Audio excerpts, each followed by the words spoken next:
Hi guys, oops.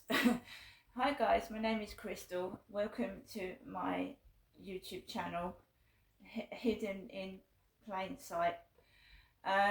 This is a channel where I discuss forms of harassment and abuse, and today I'm going to talk about emotional abuse.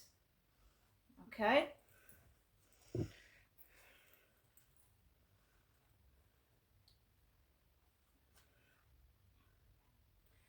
Emotional abuse might look like a pattern of constant criticism, someone repeatedly putting you down, making you doubt yourself, or isolating you from supportive relationships. It doesn't have to be physical to leave a deep mark, and every time it happens, it chips away at your sense of safety and self-worth. So it's really important to recognize it and get support. Let So now let's break it down a bit more and build that depth. Emotional abuse often starts subtly, like with small dismissive comments or a partner undermining your choices. Over time it escalates. You start second guessing yourself, feeling anxious or on edge. It might come through constant blame, isolating you from friends or family, or even gaslighting, where they make you question your reality.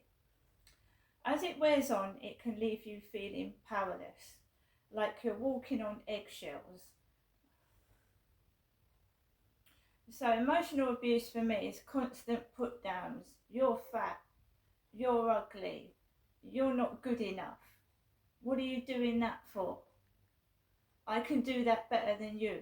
You're stupid. You're dumb. So that's what's happened to me in my lifetime.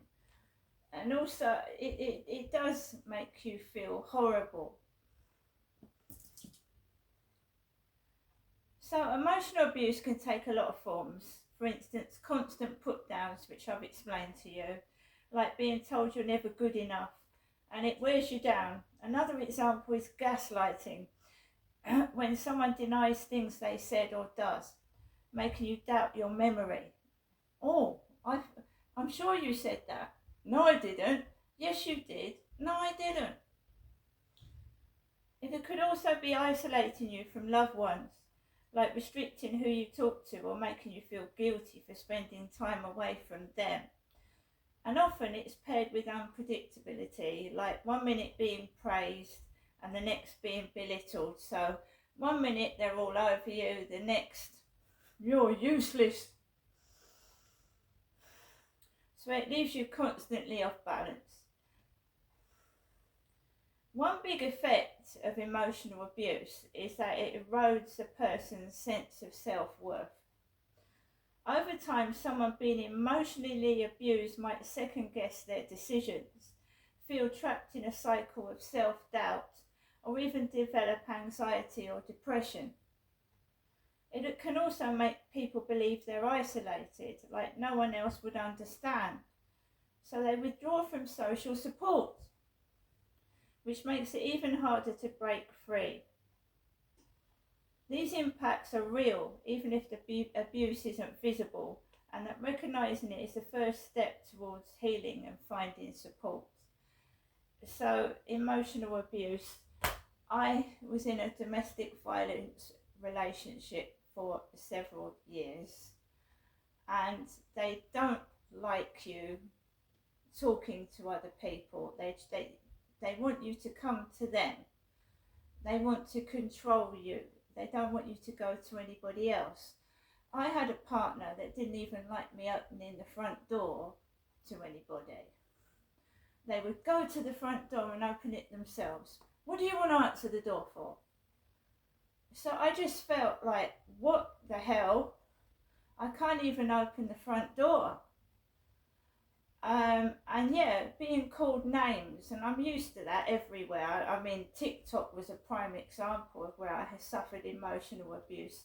Many people suffer emotional abuse on social media platforms, which can make them feel suicidal. I gave up TikTok months ago. You put yourself out there, you're brave enough to take criticism, but when it's constant, and non-stop, it does erode at your self-esteem. It makes you feel horrible. It makes you frightened to walk outside, because these monsters come outside and start doing it in real time, giving you emotional abuse. So yeah, that's what I've discussed, emotional abuse, and it is important. If you're suffering from anxiety and depression, you can go and see your GP. If it's really, really bad and you feel suicidal, you can ring 999, get yourself off the hospital, ring the Samaritans. And if your partner is abusing you, you call the police. Because physical abuse, yeah, it is visible, because I've had a lot, bruises and all that, and sometimes police don't even act if you're bruised, but it's important to keep a record of what your partner or whoever it is doing to you. It is. Just report everything.